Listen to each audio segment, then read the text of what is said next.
Biblioteca de Bolso. Uma conversa informal a três sobre a relação que estabelecemos com os livros. Uma ideia original de Inês Bernardo E José Mário Silva. Olá, bem-vindos ao Biblioteca de Bolso, um podcast sobre as histórias que nascem do encontro entre grandes leitores e grandes livros. O convidado desta semana é Paulo Moura. Nascido no Porto, em 1959, é escritor e repórter freelance. Durante 23 anos foi um dos jornalistas mais reconhecidos e premiados do Diário Público e nas suas viagens aos principais palcos de conflitos militares e políticos pelo mundo fora, escreveu mais de 1000 reportagens, muitas das quais recolhidas num livro editado em 2016 na Elsinor, a que deu o título Depois do Fim, crónicas dos primeiros 25 anos da Guerra de Civilizações. É ainda professor de jornalismo na Escola Superior de Comunicação Social, em Lisboa.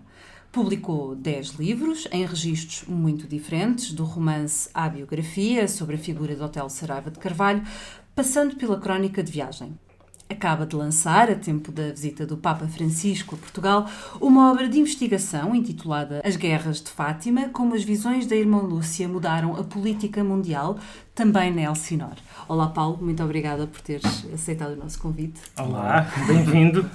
Obrigado. E antes de começarmos a falar sobre os livros que escolheste, eu gostava de saber se algum destes livros foi lido durante uma destas reportagens, destes períodos que tu passaste em zonas de conflito. Muito provavelmente, sim. Eu confesso que nem sempre me lembro quando li, mas eu creio que pelo menos este livro do Bruce Chatwin, Anatomia da Errância, foi lido em viagem. Não me lembro exatamente qual. Há alguns livros que eu já levei mais do que uma vez para viagens e são assim uma espécie de companheiros de viagem, alguns nas viagens de guerra que me acompanham. E consegue-se ler quando se está sim, mas para mim é fundamental. Eu leio sempre, em todas as viagens que faço para reportagem, e que muitas vezes são coisas muito intensas, em que a pessoa tem que escrever textos todos os dias, não é? E fazer reportagens, e enviar, etc. Portanto, tens o tempo todo contado também, sim, não é? Sim, mas consigo sempre ler, levo sempre livros. Hoje em dia levo no Kindle, de preferência, não é? Porque os livros são coisas pesadas para levar na bagagem. Já me aconteceu levar livros e depois, à medida que os vou lendo, vou deitando fora. Já me aconteceu isso no Afeganistão, por exemplo. Tinha que levar uma mochila muito pequenina, porque tinha que estar sempre muito móvel e disponível para nunca se sabe onde é que se vai dormir naquela noite, não é? Tem que se levar sempre tudo connosco. E então levei bastantes livros e à medida que os lia deitava cargo ao mar o lastro, ias largar o lastro. O lastro, não é? Mas acho fundamental, levo sempre, ou no Kindle ou fisicamente, mas levo sempre livros e nem sempre livros sobre aquela região ou sobre aquele conflito, coisas informativas. Não, eu quase sempre, ou sempre que posso, levo livros de ficção que têm a ver têm a ver de alguma forma, ou pelo menos na minha cabeça tem a ver com aquela... Não é tanto escape, tem a ver com aquela realidade. Coisas que ou são sobre aquela região, ou sobre aquele tema de alguma forma ainda que remota, ou pelo menos na minha cabeça tem a ver com aquela realidade e ajudam-me a entrar numa atmosfera, a criar um estado de espírito, etc. E tanto a ficção como a música. Também uso música e levo música e ouço música. E muitas vezes música das regiões onde estou. Pois, é isso. Também levas música da região para onde vais. Sim. Tento sempre fazer isso. E ouvir música, e para mim isso é importante para escrever. Tentas-te imergir completamente, não só na realidade, como na ficção e na música, no imaginário daquela região. Porque isso para mim faz parte da realidade. A ficção dos sítios de arte não chega eu ler coisas informativas. Eu posso, claro, tenho que levo uns artigos de revistas que saíram e tal, para saber o que se passa em termos políticos e militares, seja o que for, aquilo que eu vou escrever, tenho que estar informado, mas isso não chega para mim. Portanto, eu tenho que me imbuir de um certo espírito, de um estado de espírito, de uma atmosfera. Isso, claro, se consegue-se nos sítios e falando com pessoas e vamos entrando nesse espírito à medida com o tempo que estamos nos lugares. Mas ler e ouvir música, e se possível ver pintura, ou isso nem sempre é possível, não é? Também é tão fácil, não é? Música e literatura podemos levar connosco, não é? Mas é muito importante e para escrever eu tenho que entrar numa certa atmosfera e isso é útil, são instrumentos de trabalho. Tu referiste a Anatomia da Errância do Bruce Chatwin, que é um volume de ensaios que também teoriza e pensa a própria ação do viajante e o nomadismo, etc. E disseste que foi um dos livros que provavelmente leste nas tuas viagens. Sim. Lembras-te das circunstâncias em que este encontro aconteceu com o Chatwin? Eu leio Chatwin, não me lembro porque desde há muito tempo. É assim daqueles autores que desde a minha adolescência eu conheço e leio. Mesmo antes de conhecer bem, já tinha assim uma coisa com o mito do Chatwin, precisamente por causa disso, porque tem a ver ele próprio com a constrói viagem. o seu próprio mito, não é? Ele constrói o seu próprio mito. Exato, sim. Portanto, ele é um mito antes de si próprio. Antes de lermos, já sabemos quem é o Chatwin, não é? Sim. E porque tem muito a ver com as viagens e com um certo espírito de nómada, né? De pessoas que... Eu mesmo antes de ser jornalista já viajava muito. Antes de começar a trabalhar como jornalista, eu estudei História, antes de estudar jornalismo, e enquanto fazia o curso de História, fazia interrails, viajava, fiz 8 interrails já. Nunca ia às aulas e só ia fazer as frequências, passava todo o tempo a viajar. Achava que aprendia mais História se calhar a viajar. Preparou-te mais para o teu futuro profissional do que se tivesse ido às aulas, não é? Era. As aulas têm, as histórias também foram, ou pelo menos a história, as aulas, não sei, mas os livros, a história é importante naquilo que eu faço.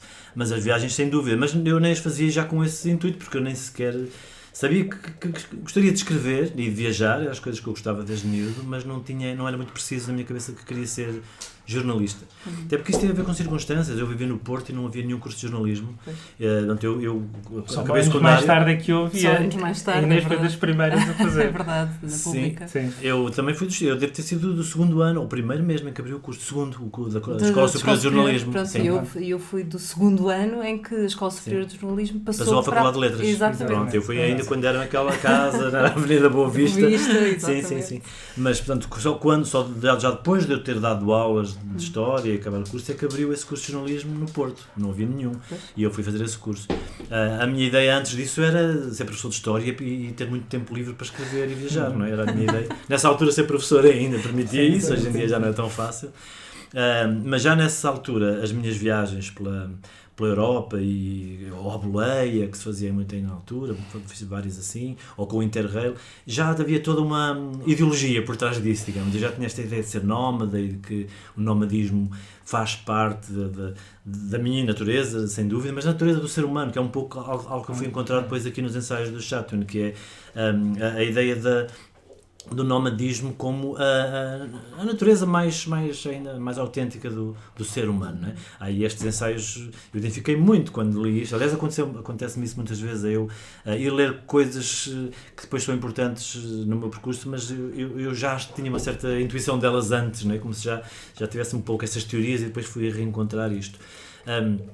Ele diz basicamente que o ser humano é nómada porque é incomparavelmente mais longo o período de nómada do ser humano do que depois do Neolítico, quando surge a agricultura e as primeiras cidades e tudo isso. Não é? Nisto, na história humana, é uma diferença brutal, não é? Nós fomos nómadas durante alguns milhões de anos e depois há ali uns 10 mil anos em que deixamos de ser. Portanto, essencialmente ainda somos nómadas. Isso depois é algo que eu no meu trabalho também persigo sempre. Eu gosto muito depois de fazer cobertura jornalística, tudo o que tem a ver com viagens. As próprias viagens, quando são notícia, como por exemplo as grandes migrações, né? Daí eu também me interessar pelos imigrantes e já há muito tempo, desde fiz vários trabalhos sobre os imigrantes que vêm da África, atravessam o Estreito de Gibraltar e agora toda esta vaga da Síria.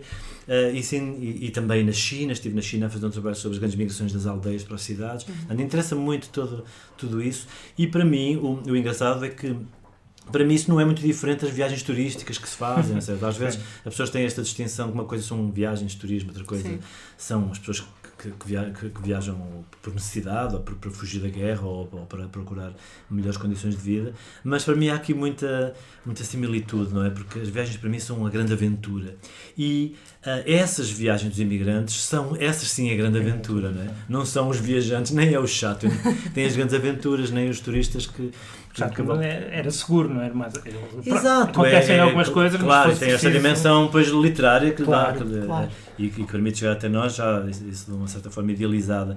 Mas e o facto de ter dinheiro ajuda, não é? Sim. Claro. é toda uma tradição também de turismo de rico, não é? Dos ricos que viajam, que tem o seu encanto e tudo isso, não é? É interessantíssimo. Viagens cultas também, não é? De pessoas muito cultivadas. Uma das histórias que ele conta, que é um clássico do Bruce Chatwin, é aquela história em que ele decide ir à Patagónia e deixa o recado no jornal, não é? Fui à Patagónia, pronto. E desaparece, eu não sei se é recado, se é um telegrama que ele esse é um programa, não é? Sim. Pois, essa ideia de partir Tu nunca fizeste isso? É quase, muitas vezes, sim, mesmo em trabalho, assim, hoje em dia, isso já não, como sabemos, no jornalismo já não é bem assim, mas havia, assim, épocas em que eu ia sem destino, às vezes, também, e sem data marcada para regressar, isso muitas vezes. E isto do partir por impulso, de repente, eu preciso de ir à Patagónia, portanto, vou à Patagónia e depois logo se vê, logo, quando chegar lá, logo vejo o que é que acontece. Sim. Já fizeste viagens assim? Já. Viagens muito caras não se pode fazer assim, né? Pelo menos quando se trabalha com os jornais, porque as coisas têm os orçamentos, têm que ser mais controlados, mas as viagens mais baratas, e até viagens em Portugal, fiz isso muitas vezes, mesmo que eu trabalhava para o público, pediam-me, aliás, para fazer isso, olha, vai por aí e sem destino, sem nada marcado e sem nenhum trabalho programado. Fiz isso muitas vezes, foi uma vez, saí de carro pelo país fora, sem fazer a mínima ideia, e fui indo... Até que cheguei à Serra da Estrela e lá é que decidi, olha, é aqui mesmo. E fiz uma série de reportagens sobre pastores, sobre o último homem que fazia tapetes, aqueles de papa, sobre a última fábrica no Tortozendo, mas fui completamente sem plano nenhum. Dormi em 2 sítios até lá, meti pela Estrada Nacional número 2, entrei pelo... Sim. Não só nómada, mas também deixas o acaso funcionar. É sim. Mas isso para mim é um método de trabalho. Faço isso muitas vezes, de ir... sem plano nenhum e vou-me deixando surpreender e fascinar pelas coisas e de repente quando vejo algo que me interessa aí paro e concentro-me e agora vamos investigar isto e aí concentro-me e faço aquele trabalho e se for preciso até estou lá o tempo que for preciso e até pode implicar investigação literária e fechar em arquivos e bibliotecas, concentro-me naquela história. Ler livros sobre. E ler livros, sim, mas a ideia em si surgiu por acaso, porque acho que é aí que surgem as melhores ideias, raramente uma boa ideia de reportagem surge planeada. Sentados numa cadeira em Lisboa, não nos lembramos de fazer coisas diferentes fora. Não podemos, é impossível planear. Até porque não encontras, não é? Quer dizer, se estás em Lisboa sentado numa cadeira, não encontras essas Podes histórias planear, do último homem. mas quando vais encontras outras melhores, sempre, e Pois. muda-se o plano. Sim. Exato. Isso quem diz em Portugal diz mais ainda, por maioria de razão, no resto do mundo, não é? Claro. E não é tão fácil ir assim à aventura, mas também tenho ido, ou ir com um propósito e depois fazer outras coisas melhores e mais interessantes do que aquilo que era a ideia inicial. Isso tem acontecido muitas vezes. Por exemplo, uma vez fiz um trabalho, depois de um livro também sobre os imigrantes africanos. E a ideia inicial foi uma reportagem que foi pedida pela revista do Público para eu fazer sobre Operações Estrecho, que é quando em agosto todos os imigrantes do Magreb que vivem na Europa vão todos de férias e vão todos naquela mesma altura, né? Que é no dia 1 de agosto ou 31 de julho para 1 de agosto, toda a gente atravessa o estreito e é uma fila de quilómetros com os carros carregados, de jadilhos, cheios de televisões e frigoríficos e tal. E a polícia monta até uma operação especial chamada Operação Estrecho para aqueles dias, que é uma loucura. As filas chegam a ter centenas de quilómetros. E eu fui enviado para fazer uma reportagem sobre isso. E quando cheguei lá, eu e um fotógrafo espanhol que trabalhava comigo, Nacho Doce, na altura, fizemos aquilo, tudo bem, achámos aquilo muito engraçado, muito interessante, mas começámos a ver, mas espera lá, ao mesmo tempo há imigrantes clandestinos a tentar passar para o lado de cá, no sentido oposto. Apanhámos um que vinha agarrado a um caminhão por baixo no eixo das rodas, a polícia conseguiu apanhá-lo, ele fugiu, o outro vinha de uma motorizada, mal o barco chegou e abriu-se as portas, saiu uma motorizada lançada. Era uma outra operação. Era outra, não, espera lá, aquilo ali é que é outra história, muito mais interessante do que esta. Sim. E logo naqueles dias conseguimos ainda falar com um padre que abrigava mulheres imigrantes e depois essas mulheres falámos com elas, indicar-nos um local, uma floresta nos arredores de Tanger, onde viviam esses imigrantes, e nós apanhámos o barco e fomos para Marrocos. E quando conseguimos entrar nessa floresta, falámos com alguém, então combinámos, vamos agora a Lisboa e tal, e daqui a 2 semanas voltamos. E voltámos, e aí sim, voltámos depois várias vezes, e fiquei a viver nessa floresta com eles, depois várias semanas, e isso sim deu a trabalho, depois deu um documentário, um livro, etc. Mas aquilo surgiu porque nós fizemos aquela primeira, porque senão nunca teríamos suspeitado que havia aquela floresta, porque na altura isso era desconhecido, até essa realidade desses africanos que vinham. Passamos então para a tua segunda escolha, Agente do Milénio do Ballard, que foi um autor que tu também entrevistaste. Foi. A propósito deste livro. Sim, foi precisamente a propósito. Quando saiu em Portugal Agente do Milénio, sim, tinha saído Noites de Cocaína e depois saiu este. Que também e foi fala a um bocadinho disso. da natureza humana, não é? Fala, o Chatwin que... fala do nomadismo, mas ele fala de violência. Da violência, sim. E foi por isso, eu depois fui entrevistá-lo e fiquei fascinado com ele. Foi das entrevistas mais incríveis e loucas também que eu fiz, não é? Porque ele era assim, uma espécie de gênio louco, fechado no seu apartamento, um apartamento totalmente banal, assim, nos arredores de Londres, sim, tudo desarrumado e sujo e com livros por todo lado, a pontapé, e ele vivia ali sozinho, assim, a pensar sobre os problemas da humanidade e a escrever estes livros loucos. E a entrevista foi incrível e principalmente foi muito premonitória, ou seja, eu senti que tudo o que ele disse, o pensamento dele, tem muito a ver com o mundo contemporâneo da altura e o que aconteceu entretanto surge o terrorismo, o Estado Islâmico e a Al-Qaeda e tudo isso, foi um pouco a seguir. E ele, de certa começa com uma explosão no aeroporto de Londres. De qualquer maneira, até os acontecimentos são muito incrivelmente parecidos com, de facto, as coisas históricas que viram acontecer, e a forma como ele interpreta isso, a forma como ele vê a violência e a teoria que ele foi engendrando da necessidade de violência, não é? Ele falou-me de que o ser humano vive, pelo menos no mundo ocidental, como num cercado e numa espécie de aquário ou de gaiola em que não pode manifestar a sua verdadeira natureza, e ele próprio achava que a nossa sociedade devia dar oportunidade às pessoas de expandirem as suas tendências mais agressivas e violentas. Sim. E até podiam fazer isso no futebol, por exemplo. Sim. Ele achava que o futebol devia ser mais violento, devia mudar as regras, porque agora é pouco violento, e depois as pessoas cometem a violência na plateia. Vi os jogos do Canelas. Mas aí sim, também mais um precursor, não é? Um balerdiano. Sim, podemos considerar. Ele havia de gostar de ver. Sim. E principalmente depois na assistência. Às vezes a violência é na assistência. Como não se pratica dentro do campo, pratica-se fora. Ele dizia isso, ele falava do fenómeno do hooliganismo e tal, tem a ver com isso. Dentro das linhas há regras muito rígidas, mas cá fora não há. Então as pessoas cometem a violência cá fora, e o futebol é um pretexto. Ele achava que devia haver desportos com regras mais livres para poder ser violento, para poder agredir o outro, haver sangue. Ele acha que isso é importante. E então a história deste livro é que inexplicavelmente as pessoas da classe média começam a cometer absurdos, inexplicáveis atos de violência. E ele acha que isso é o futuro, isso é que vai acontecer, e esses são os atos de violência mais perigosos, porque quando a violência é explicável, alguém roubou, mas roubou porquê? Porque precisava, ou para enriquecer, ou alguém matou porque vingança. Sim. Agora, quando há atos completamente gratuitos de violência, é aí que começa o problema. Não se consegue explicar porquê. Ele dizia que os Hitlers do futuro não vão ter ideologia, não é? Sim, porque não vão precisar de explicar o que fazem, não é? E ele previa um mundo futuro cheio de violência inexplicável. É isso que tu também vês nas tuas viagens. Sim, acho que é isso um pouco que se vê hoje. Ou seja, ninguém consegue explicar a violência do Estado Islâmico e desse tipo de terrorismo, não é? Claro que o terrorismo ou a violência é sempre difícil de explicar, mas apesar de tudo, se pensarmos na violência política que existiu nos anos 60, 70, por exemplo, eu ainda me lembro de algumas dessas coisas, desses grupos, os Baader-Meinhof, as Brigadas Vermelhas, ou havia um fundamento ideológico. Sim, havia um fundamento ideológico que até era, quer dizer, que muita parte da intelectualidade europeia aderia a isso, quer dizer, poderia não aderir ao radicalismo violento, mas no fundo era um braço mais radical. O movimento zapatista, por exemplo, não? O movimento zapatista. Claro, sim. Movimentos por todo o mundo em que, de facto, tinha muito a ver com ideologia de esquerda, com marxismo-leninismo, claro, levado ao extremo dos métodos, que podiam chegar ao puro terrorismo, né?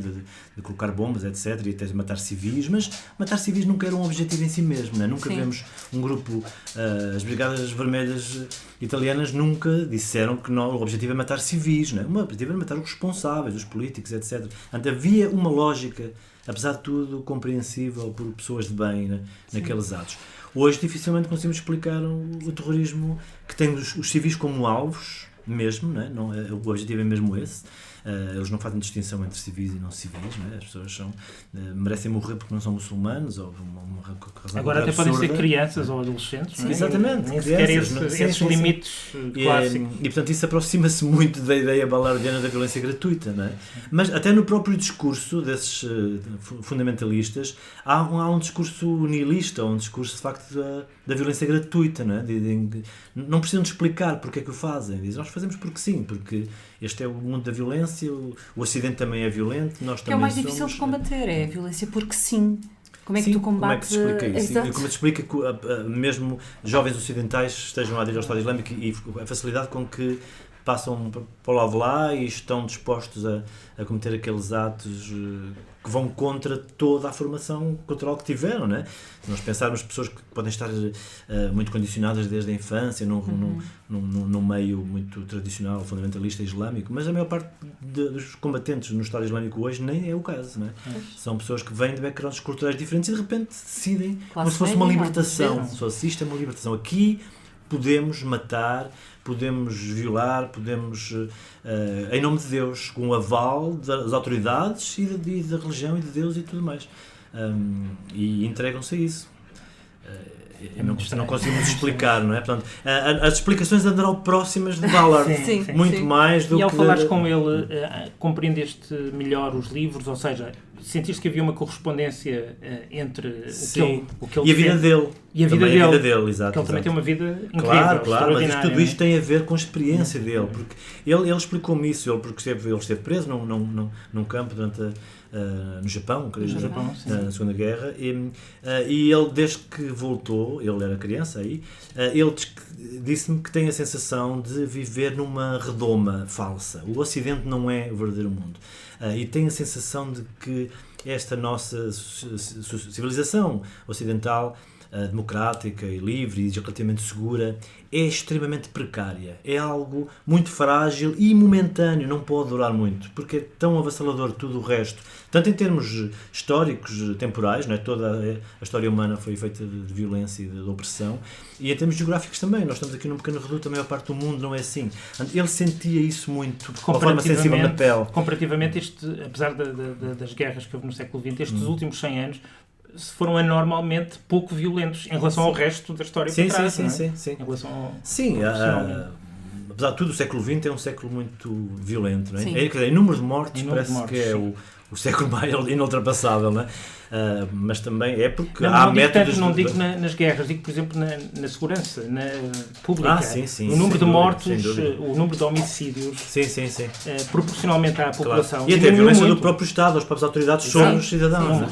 As guerras foram exceções, foram momentos de facto terríveis. Sim, isso há um livro, aliás, recente sobre isso, em que tem havido uma progressão para menos violência. Apesar de haver uma ilusão, às vezes, do contrário, mas tem-se vindo a recuperar. Agora, é algo que pode desaparecer a qualquer momento. Ele sente muito isso e eu também sinto isso. Não é? Eu, por ter passado muito tempo... Tu também tens passado muito tempo fora dessa bolha. Fora dessa redoma. E, portanto, eu tenho a sensação muito à flor da pele de que o mundo não é isto. O mundo normal, e também é um pouco por isso que eu sinto necessidade de ir lá, ir às guerras, ir a esses sítios, porque sinto que aqui é algo de falso, irreal. O mundo real não é isto. Isto é uma exceção e por ser exceção pode acabar a qualquer momento. Deve ser, quando se vive aqui, temos a noção de que isto é um dado adquirido, não é? Mas eu tenho essa noção muito clara de que, ou quando vejo o partido de extrema-direita, de repente a ganharem forças, para mim eu vejo isso como natural, não é? Porque a primeira dificuldade as pessoas vão abdicar da liberdade em nome da segurança. Isso é uma coisa que se vê em todo lado, quando há realmente perigo. Sim, as pessoas isso abdicam. Isso é um luxo, mas a segurança da minha família, isso é o valor fundamental e que vem logo à superfície e faz esquecer tudo o resto, quando de facto começam a surgir os problemas a sério, não é? Que nós aqui não temos problemas a sério. Aliás, Portugal particularmente, até em relação ao resto da Europa, não é?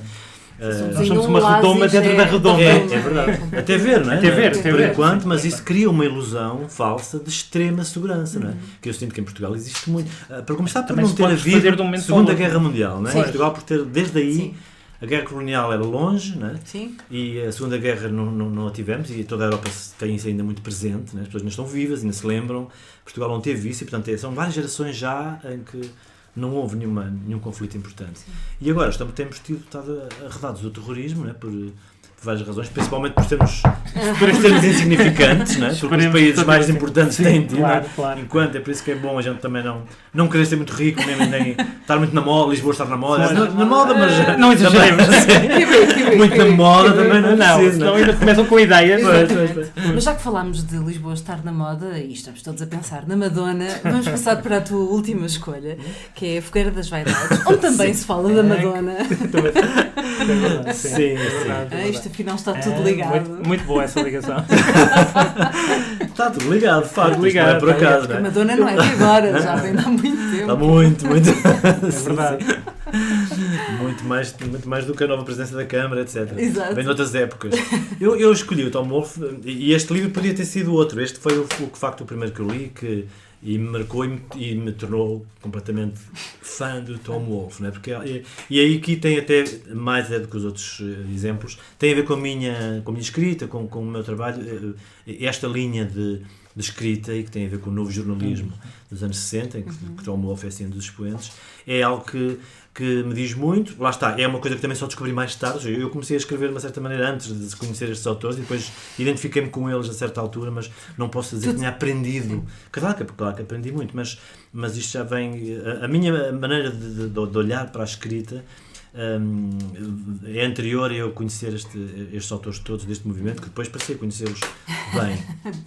Vivi nos Estados Unidos e, portanto, contactei muito e alguns entrevistei. O Tom Wolfe nunca consegui, ele nunca... Sempre se recusou, não ele, mas a agente dele a dar uma entrevista. Não é fácil, não é um autor fácil. Não. Aliás, tive uma entrevista marcada e que foi desmarcada porque o último livro dele não foi editado em Portugal. E a agente zangou-se e, portanto, por causa disso, desmarcou uma entrevista que eu tinha marcado com ele pessoalmente. Tinha falado com ele, com o Tom Wolfe.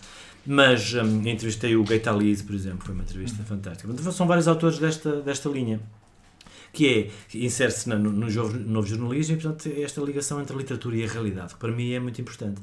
É escrever sobre a realidade. Para mim, a escrita tem tudo a ver com isso. Não faria sentido eu escrever, mesmo que eu venha a escrever ficção, que é algo que eu tenciono experimentar, mas será sempre muito ligado à realidade. E fascina-me esta forma de...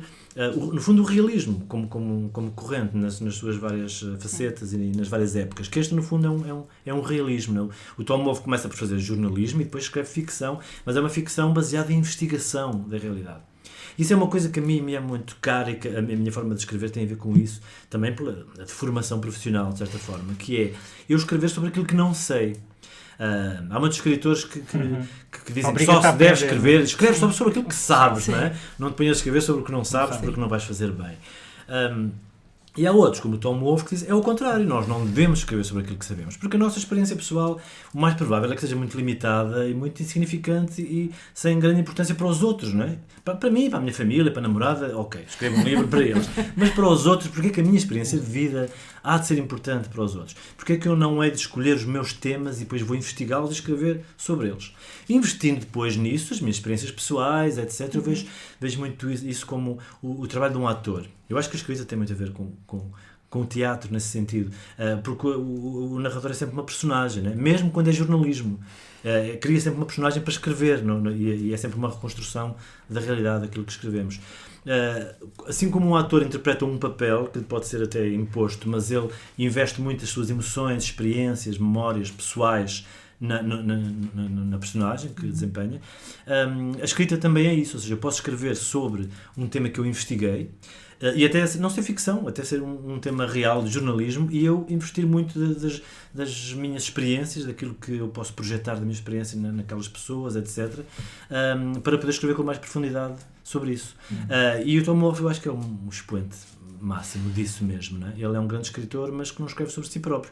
Ele toma um tema, investiga-o e depois escreve sobre ele muito bem, não é? E de uma forma muito rica e que desenvolveu uma técnica de escrita adequada a poder transmitir a realidade de uma forma subjetiva e muito, ou seja, ele escreve numa época em que estamos em grande convulsão social e cultural, nos anos 60, em que os escritores não estavam nem aí, né? Os escritores estavam ocupados com coisas das profundezas da mente e a viver a vida. E ninguém estava a explicar às pessoas o que é que se estava a passar, não é? E o jornalismo também não o fazia, porque só escrevia notícias sobre política e tal, e sobre os famosos, e portanto foi preciso, não é? A literatura tem esse lado funcional, foi preciso.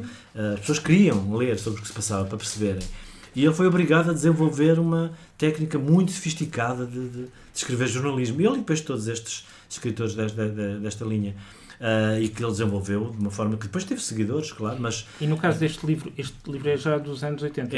E é um pouco um símbolo, não é? Também eu escolhi, e acho interessante por causa disso, porque este livro torna-se uma época, não é? Um símbolo daquela época, dos anos 80, dos yuppies, não é? Dos yuppies e daquela mentalidade destes jovens, muito jovens, que passam a ganhar muito dinheiro e ambiciosos, e com a desregulação dos mercados e tal, que leva à crise que nós vivemos hoje. Portanto, esta época...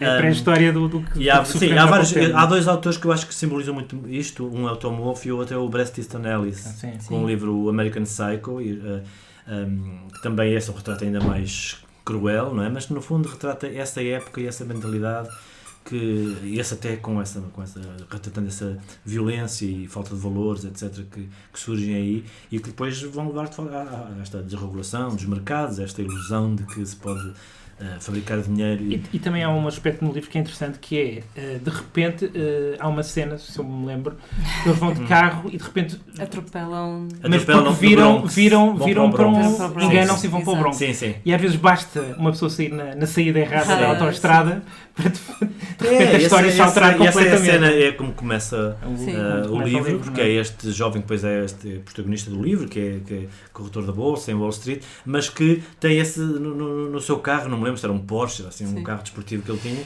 e de repente engana-se numa das pontes de Nova Iorque. Isto também me diz muito porque eu vivi em Nova Iorque e conheço estes sítios muito bem. Pode acontecer, não é? Sei, mas não acontece nada. O Bronx não é perigoso. Aí é que está o engraçado, é que isto tudo se passa na cabeça deles. Né? Ele de repente engana-se e depois já não consegue voltar para trás e está a passar a ponte que leva ao Bronx. Portanto, está em Manhattan e vai para o Bronx, que é o bairro mais pobre, negro ou latino de Nova Iorque, onde supostamente, na cabeça destes yuppies de Wall Street, era uma zona onde não se podia ir porque era uma zona de guerra, não é? A pessoa chegava lá e era logo assassinado, era perigosíssimo. Saltado, tudo. O que não é verdade. Eu andei no Bronx às 4 da manhã sozinho, nunca me aconteceu nada. Portanto, isso é tudo mitos apenas, mas existem e têm a sua função e cumprem a sua função. E então o que acontece é que ele, depois sem querer, acaba com o nervosismo todo, atropela um miúdo. E depois surge todo um enredo com ele com medo, esconde, foge, não diz, mas depois passa a vida em pânico de ser apanhado, depois de repente aquilo torna-se um caso exemplar com os reverendos e os padres da zona do Bronx aproveitam aquilo como um caso, um exemplo para a discriminação que existia e não sei o quê. Portanto, o enredo começa a desenvolver-se a partir desse episódio, que é uma coisa de facto falsa, porque o Bronx não é perigoso e porque ele podia ter perfeitamente parado o carro e falado com as pessoas e, portanto, surge a história por causa dos preconceitos que existem na cabeça dele. Vamos terminar com preconceitos. Não. A Anatomia da Errância, de Bruce Chatwin, está publicado pela Quetzal e tem um preço de 14,40€. Gente do Milénio, de Ballard, já não está disponível, terão de o procurar em alfarrabistas. E A Fogueira das Vaidades também está esgotado, outro título para a lista quando forem aos alfarrabistas. E para a semana nós estaremos de volta com mais um episódio. Até lá, sigam-nos nas nossas redes sociais, em facebook.com/biblioteca de bolso, e ouçam-nos através do SoundCloud, do iTunes e por subscrição RSS. Hoje a Póvoa, a cadela que acompanha os nossos episódios, descobriu o apito do seu brinquedo favorito, que está quase destruído e só faz-te conta que é o som do Bronx lá no Exatamente, são os vizinhos do Bronx. Paulo, muito obrigada por ter vindo. Muito obrigado. Obrigado. E para quem nos ouve, até para a semana com um novo convidado. Até para a semana.